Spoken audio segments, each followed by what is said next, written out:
This is the beauty of this, sir, Mr. Abs-Cbn. Kaya po joint hearing ito para makita rin po namin yung pagkukulang ng ating mga government agencies. In this particular case, yung PESA. Gusto naming malaman kung bakit pinalusot niya ito. Bakit kayo na-register? Wala po. Ito Wala po. Because sasabihin po natin, employment generation. Sabi po ng PESA kanina is ability to generate thousands of jobs. Ang siniserbisyuhan lamang po niya, sinasabi ko na kanina, ABS-CBN Film Productions Inc., Sarimanok, Creative Programs.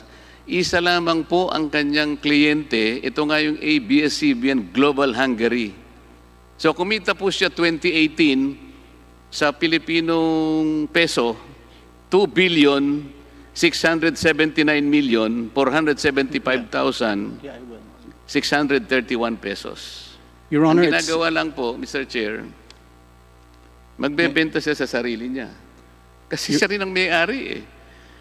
Eh kung hindi po ninyo nakikita ang pinag-uusapan natin dito at pipilitin nyo kami na papaniwalain, sana i-disprove nyo yung sinasabi namin. Your Honor, may I respond to that, please? Yes, sir. We are not selling to ourselves, and it's misleading to say that because yung ultimate customers po are the Filipino and non-Filipino audience around the world. Yung Hungary po licenses the content to other companies around the world, which then redistributes it by forging agreements in the respective jurisdictions.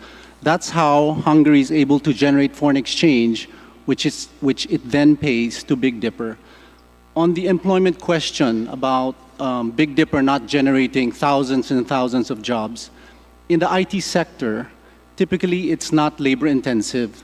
I think the government's plan here was to build the IT sector because I think the economy is composed mainly of, or a lot of agriculture workers, and we're trying to move, as I understand, to a more manufacturing IT-based economy. So I think this is what we're trying to do here. And in terms of what Big Dipper has accomplished over the last 10 years, I think we have been able to fulfill what the government set out to do, which is to generate employment, to build the IT sector, to generate foreign exchange, which we mentioned was $237 million. And also there will be a multiplier effect to all this economic activity. So I don't think it's correct to say na wala pong pinapaikot lang or we're just selling to ourselves. I think Big Dipper has been able to fulfill the initial objective set by the government in the investment priorities plan in 2009. Don't you think what you said is supposed to be the one to be testified to by PESA and other competent agencies? Kayo po yung nagsasabi para sa sarili niyo eh. You don't have to support yourself. You don't have to patronize yourself. PESA should be the one to ratify and even support your statements. Kung talagang ganun nga kayo. But what we see here is a different story. Your Honor, may I ask that Attorney Othello be recognized to respond? Mr. Chair. Sige po, Attorney Othello. Okay. Your Honor, maybe comment. We may give our comments on the various points that you have raised. First, on whether or not a service would qualify as an export product, Your Honor. Because I think there is a impression that only a physical good can be exported.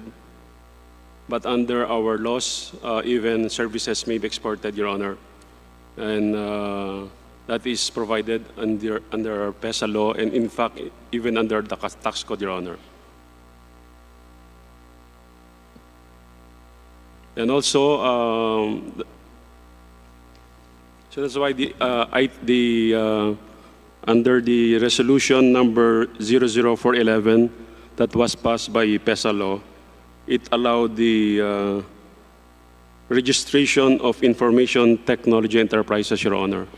So it could provide IT services abroad, Your Honors. So these are not physical products. Thus, these are in the form of services. Same with BPOs, Your Honor. So they provide services.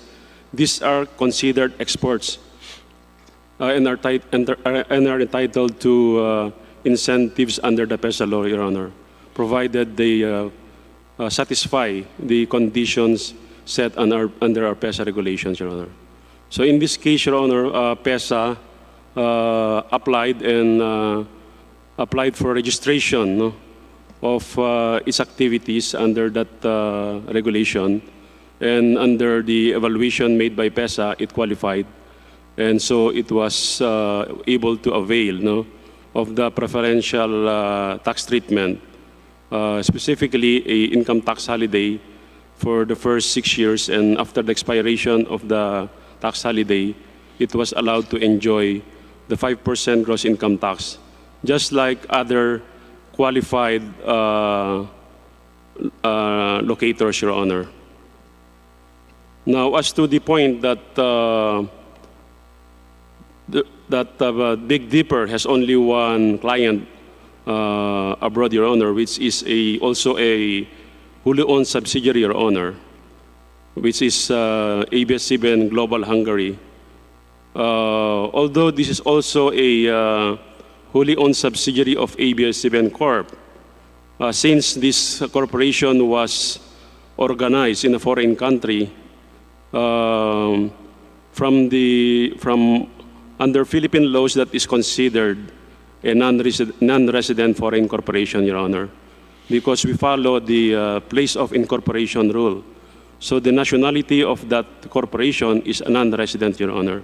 So that if Big Dipper, which is a domestic corporation, sells to this non-resident foreign corporation, which is located abroad, then that sale of service by a resident to a foreign corporation located abroad is considered export, Your Honor. Are you true? Tapos na kayo? Yes, Your Honor.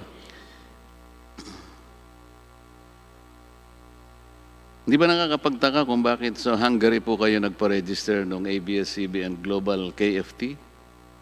Magkano po ba yung tax rate sa Hungary? Your Honor, when we make a decision on where to locate any of our companies, we take into consideration many factors. No?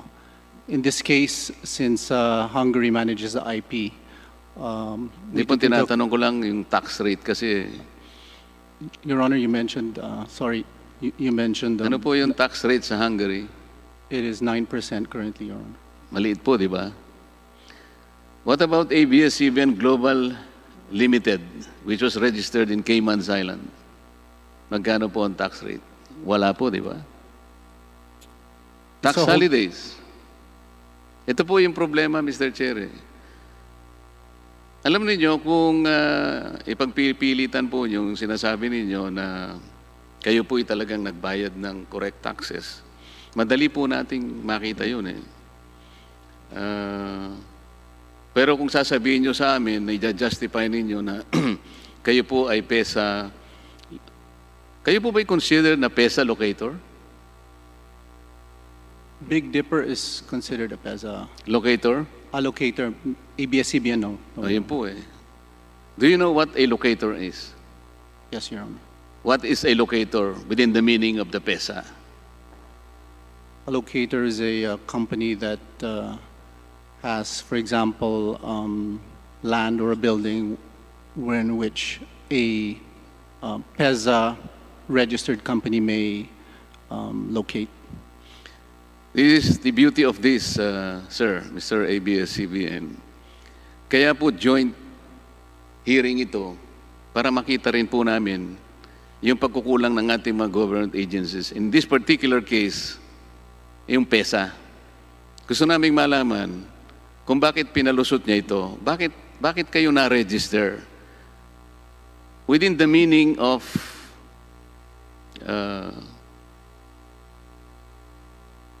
the objectives of PESA, na kung saan dapat makinabang ang gobyerno sa maraming dapat na makakuha ng trabaho. makinabang sa pagpapalago ng ating ekonomiya? Wala po kaming nakita eh. Kaya gusto namin malaman, bakit kaya ni-register ng PESA?